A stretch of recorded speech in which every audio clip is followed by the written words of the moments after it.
Welcome to Montague Group's Conversations That Connect. I'm Naomi and I'm hosting today. And today we are chatting with Suki and Tayla about frequently asked questions that need to be answered in regards to CVs. So let's get started. Question 1. So, do I put a photo on my resume?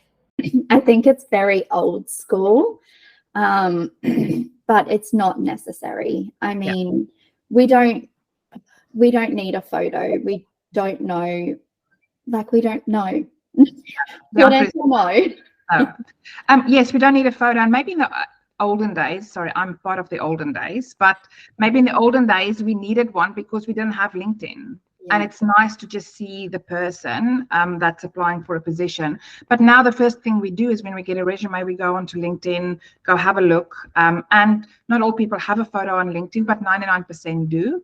I think on LinkedIn, definitely have a photo and make sure it's a good professional photo or a professional photo in the sense that it showcases who you are. So that it creates a connection, that a photo creates a connection. So make sure it's a photo that resonates with you as a person that you put up. Represents you. Like my LinkedIn photo, I'm very much a pink girly, as you can tell. So my photo, it was pink. I did change it to something else, but as soon as you go on your profile, that's me. As in a T, like you're like, yep, okay, yep, that's Tayla, that's what she's about. Like bright, fun, colourful. It is a little bit more professional at the moment, but it is getting changed. Yeah, creates a feeling about who you are. Absolutely. So the answer is on a resume. No, if you feel very passionate about it, do it, but that it doesn't really make or break a resume. And if you do put one on, make sure it's a good one, because we have seen some interesting ones. Like don't. Big notes. Question 2. Are employment dates important? Yes. 100%. It doesn't matter if you're there for 10 years, 10 months, 2 weeks, whatever. We need to know those dates. There's no point having no dates on there because we don't know if you've had longevity in employment or if you've just been a contractor your whole life. We need to be able to represent that to the client. In fact, if you don't have dates on your resume, the assumption is that you haven't been with an organization very long. So that's an automatic assumption. So don't make people assume. A resume is probably make sure that you don't make people assume something. Be very clear with the communication that you want to put out. We'll talk about tailoring of a resume a bit later, but that's the information that goes out into the market. And as soon as you have something that's not 100% clear, people start making up stories, and you don't want that. You want them to know that I've been with this organization for 5 years. I've gone through the ranks. That says so much to us. It says longevity. It says career progression. You're obviously good at what you do. So there's a lot of things that are said without you actually having to say it on your resume that we can detect from a date. Yeah, and I think too, and I'll put my hands up and say I have done this in the past. I have done it. It just putting the year, so I was there from 2020 to 2023, say, or if I was just there in 2022, I only just put 2022. That again makes it open to assumptions. I think too, if specific dates, if that's not really necessary. If we can put the month, if you don't know the dates, just put the month. But then also, if you are, say, if you just put 2022 to 2023, we could assume you've been there for 2 years, but really you've only been there for 12 months because it was half of 2022 and half of 2023. So I think specifying those months as well gives the reader who is receiving your resume a really good understanding of exactly how long you've been there for. And then we can ask questions around that as well. Correct. And I don't think that, I started on February the 7th and I finished on January the 9th. That's not the date, but the month and the year is really important. Yeah, it's important. Do you need to specify if your employment was contract or permanent? What do we think? This is another big one that also aligns with the date question as well. So if you're in a permanent role and you were there for 6 months, or if you're in a contract role and you're in there for 6 months, that reads a lot differently to some clients. Obviously, some people, they may have a lot of different roles within the last 5 years, but if you put there you're in a contract role or it was a specific project, that's okay. Where some clients may look, if you've been in a permanent role but you've had 6 of them in the last 3 years, there's just, we need to deep dive a little bit into that. So definitely, I think putting contract or even contract, specifying the project or permanent is really, it gives an overview again of yourself as an employee. The story, it tells a story. And again, if you don't put the details, if we assume you've had 5 permanent roles in 3 years, that's the wrong assumption to make if they were contract, because contract can be explained, and a lot of contracts are come in, get a job done, and then move on. So yes, it's important. And if it's not in your resume, if you're working through a recruiter, they should ask you that, because they're representing you to a client, and the client might make an assumption.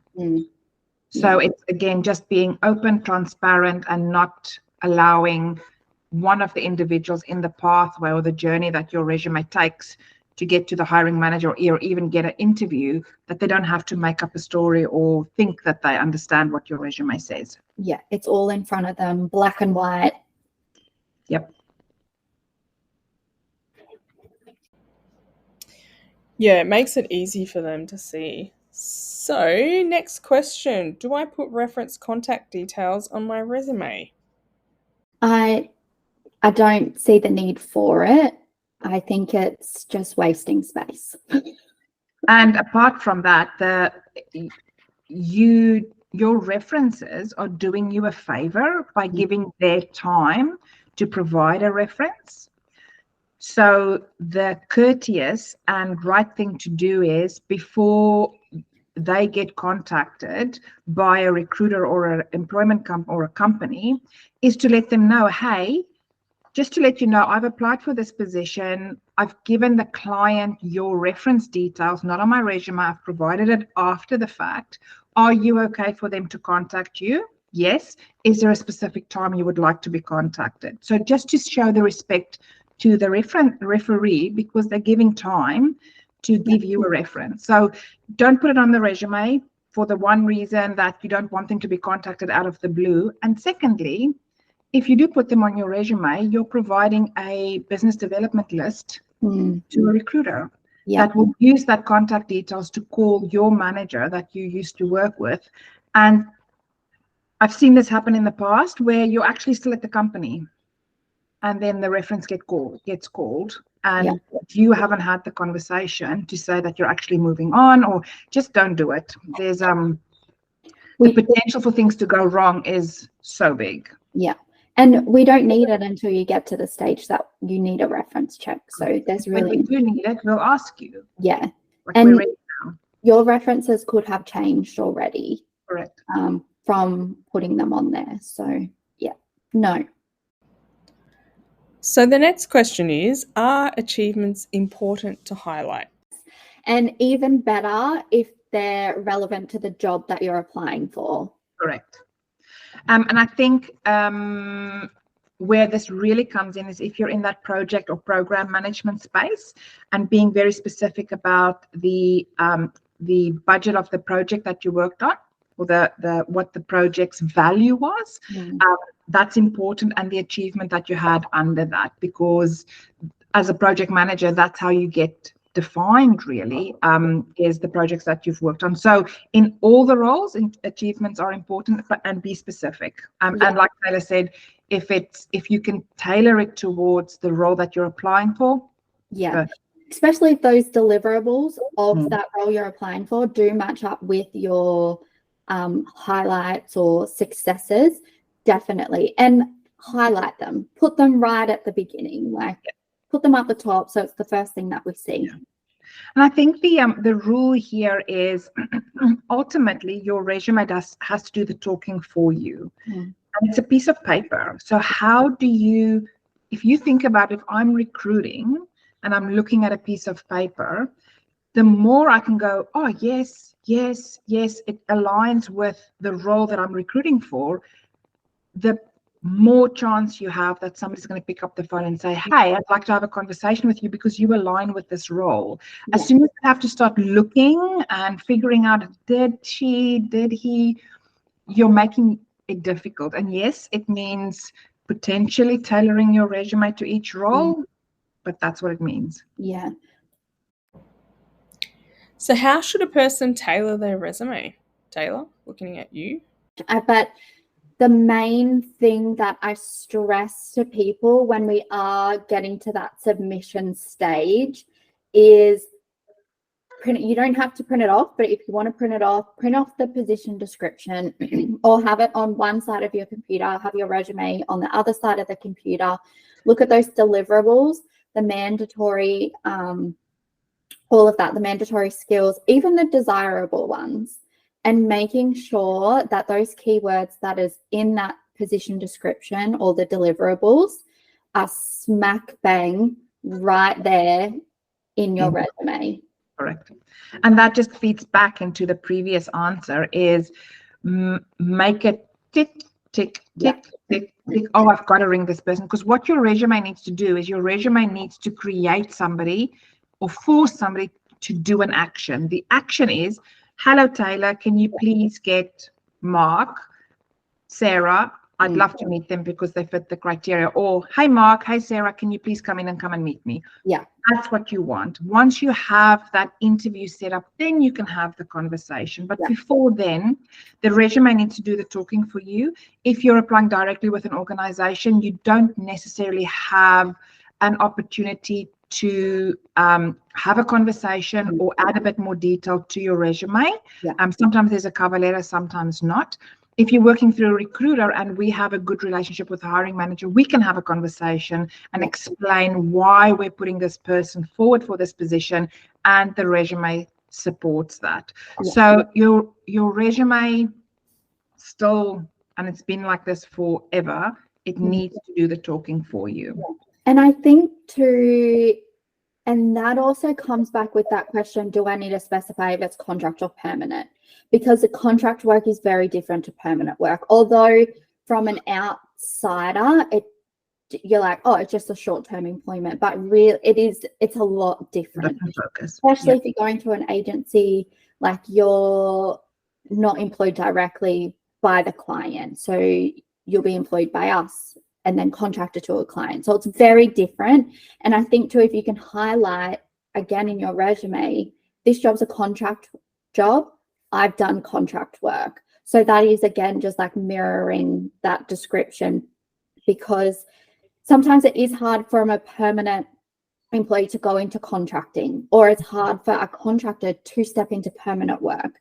So they're very two different avenues, which could potentially sort of, if you don't have that on there, that's just another tick that you don't have that somebody else has because they spent the time to tailor their resume. And that's probably a key factor, or a key point to mention, Tayla, is somebody else has it, you don't. Well, whose resume tells a better story or tells a more compelling story to that specific role that you're applying for? And I should be excited if you apply for one of our jobs. I should click on your resume and be excited. Action. Yeah. Yep. And I say it happened last night. I looked at someone's resume and I'm like, I need to talk to him in the morning. And I'm like, I looked at your resume and I got excited. You've got this, this, this, and this. Let's have a chat about it. That's what should happen. Correct. That's exactly what should happen. And when we say tailor your resume to the job spec, don't put in stuff that you haven't done. Yeah. Tailor your experience to what you have done and that you can talk to, that's in the position description. Because a lot of us do up a general resume, when we start out the process, because you're not applying necessarily for a specific position. You've got a general resume, but it's really important then when you do start applying for positions to start tailoring that resume. And again, yes, it is extra work, but if you're not doing it and somebody else is, yeah, who's got the upper hand? Correct. So, do I have to state my visa status, location, and contact details? 100%. Correct. Especially that visa status. Yes. That's really important.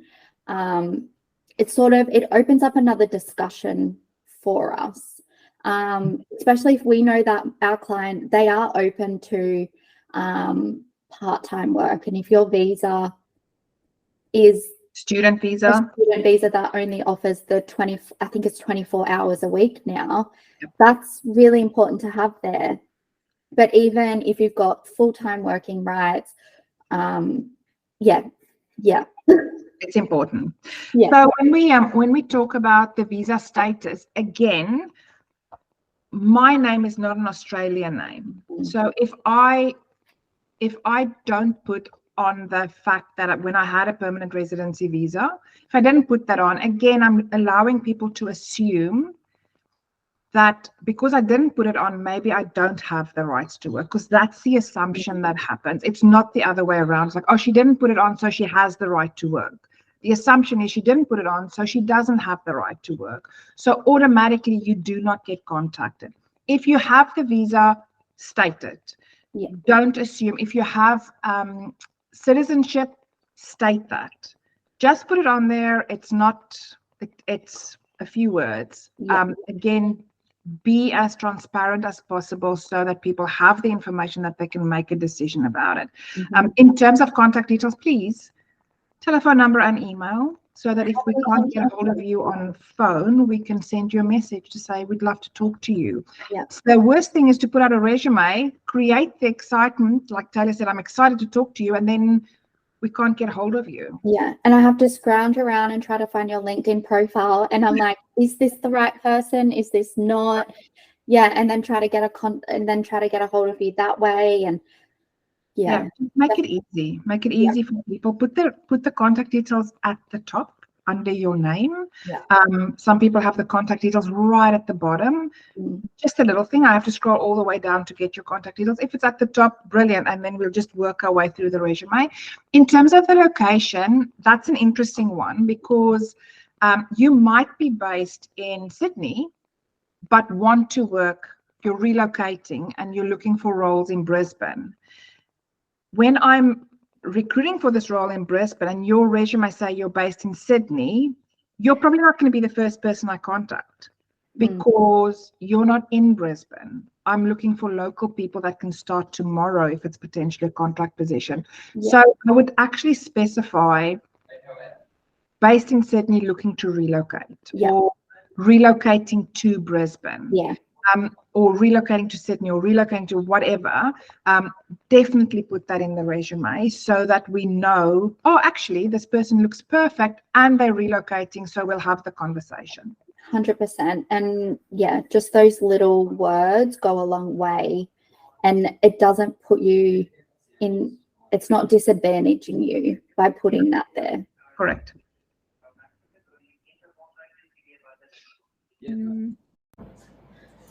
What is the best formatting to use for my resume layout?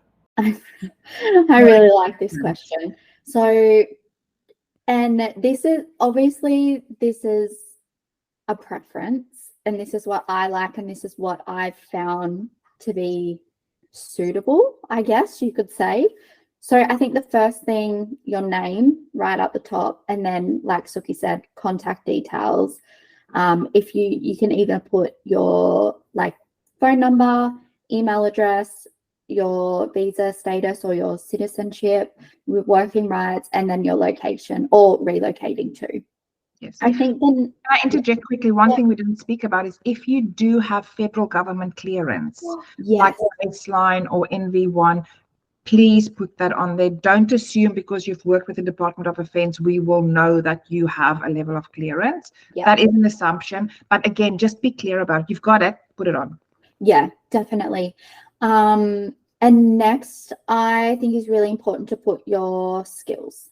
Yeah. Your skill set, I think, should be next. And again, making sure that the most relevant to the job that you're applying for are the very first ones. And then next, I would put work experience. And starting with the most recent. Yeah. Yeah. Yeah. Right. There's nothing worse than being like, oh, this guy hasn't worked since 2015. But then you scroll down and it's there. Most people won't even scroll down if they see that. Yeah. So most recent.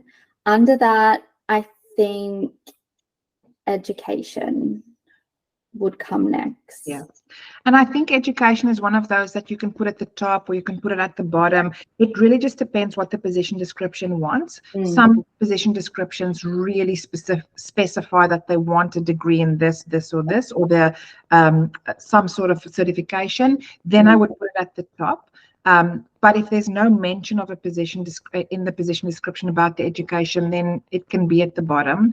But if you're doing a formatted resume, I think put it at the top. Yes. It's there for everybody to see.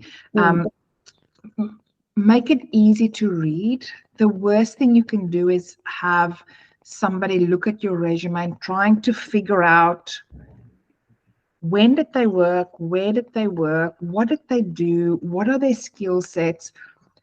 There's some beautiful formats out there, but you look at it and you're like, my head hurts because I just don't know where to go look for the information. And then there's a beautiful, very simplistic formats that really showcase your experience. So I think keep it simple. Yeah. That's probably the most important thing, and make it easy for people to find what they're looking for in your resume. And utilize headings. Yes. Like make sure that you've got headings. Utilize the bold, underline, italic. Utilize all that. We don't need to see a whole resume that's bolded. But if you sort of use the bold, like make the headings a couple of like bigger fonts, like make them just a couple of, like say if you use 10, maybe put your headings in 12 or something, and then sort of maybe bold the company and underline it, and then maybe just bold your position, and then sort of that's it. Like I don't think you need to bold everything, and then just dot points. Dot points is perfect. It's easy to read. It's concise. It's straight to the point. We don't need fluff.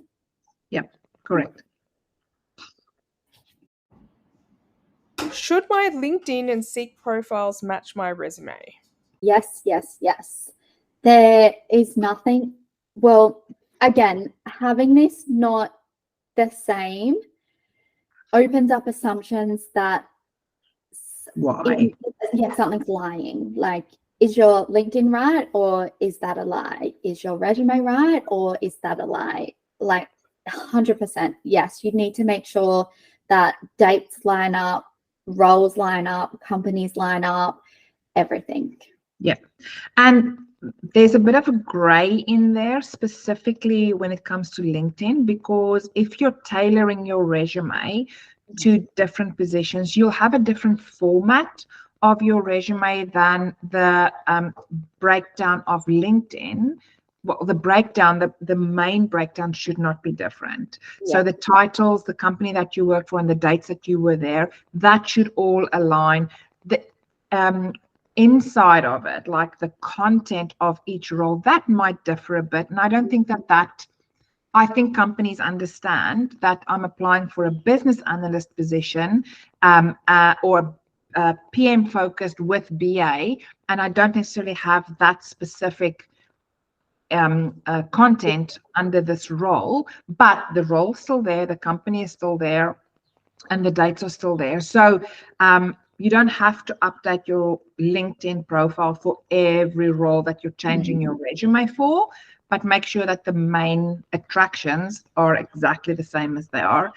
What I've recently done with a candidate that worked for an international organization, their titles internally, weird titles. They had weird titles for a business analyst and a support person. And I got him to change his titles to what is accepted in the Australian market. and make sure he changed his LinkedIn profile so that the same titles that's on his resume reflect on his LinkedIn. And yes, it's not the exact title that he had with the organization, but if he left his organization titles on there, if we did a search, we would never find him because the titles are just very different to what's actually happening in the market. I think that that's 100% fine. And if you explain that to a potential employer, they will understand that as well. Yeah, definitely. So lastly, should I provide a brief description of the companies I've worked for, and how many pages should my resume be? Very, very important. The reason why this is important is we don't know every company in the world. So you might have worked, and it's interesting because I'm South African, and when I have people apply from South Africa, and I see the names of the companies, and they literally just go, this is the company, and this is the dates I worked in, this was my title, and then they go into their achievements or their duties. I go, this is a massive, big organization, or it's a huge company in South Africa.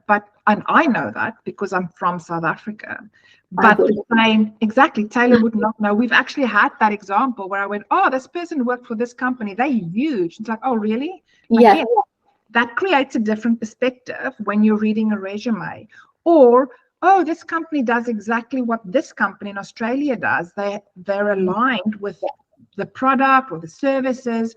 So don't assume people know the company, especially if you've worked overseas and you're coming to Australia or you've been here a while.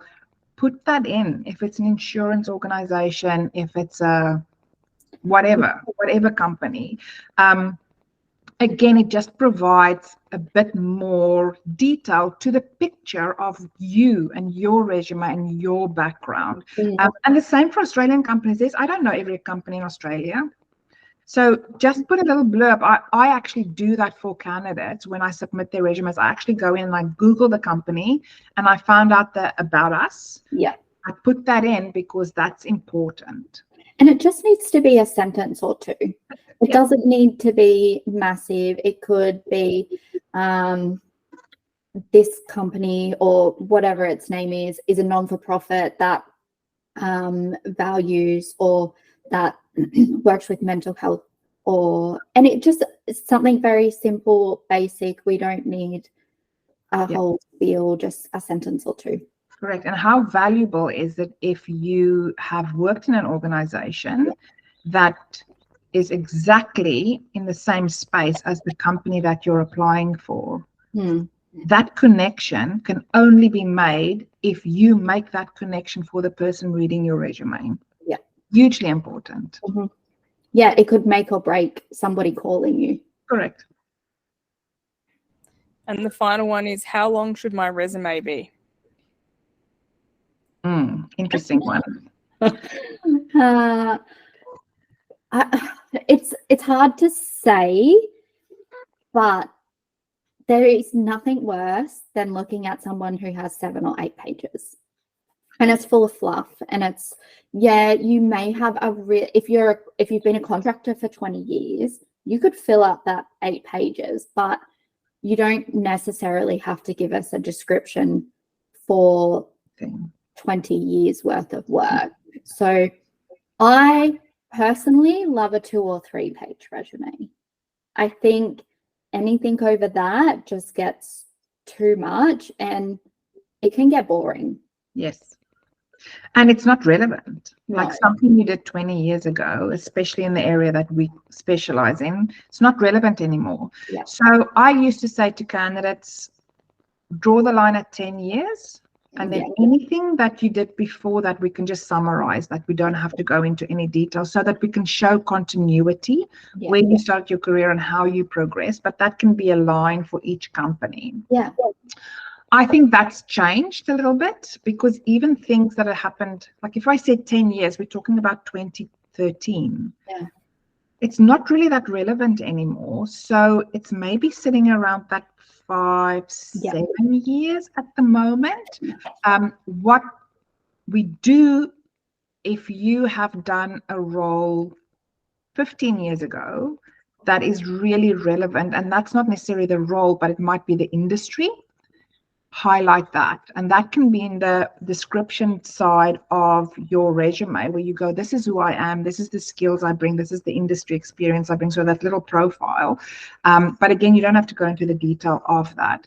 So I think anything more than about 7 years ago, just bullet point that. Name the company, what you did, like the time. I think that's fine. Correct. I love a good 2-page resume. It's to the Nice. point, it's very clean, and if you need help, like reach out. Like that's what we're here to do. We can help you summarize and help you make it look nice to read, because I might be biased, but I think I create nice resumes that are easy to read. And I know what clients look for, and also as a recruiter, I know what we look for. And that's what we do for our candidates. So our clients have a nice reading experience of your resume, which sets the scene for you. Like that is the very first meeting, I guess you could say, with them, is how your resume looks. And if it's all over the shop, and if it's too much, and if it's 8 pages long, it's not going to do any good. But if it's 2 pages to the point, really nice, cleanly written out, bullet point, it's easy to read. And if I get excited, they'll get excited. Correct. So yeah. Spot on. So thanks for joining us on Montague Group's Conversations That Connect. Pretty sure there's going to be a lot of people editing their resumes now. We'll chat with you guys again. See ya.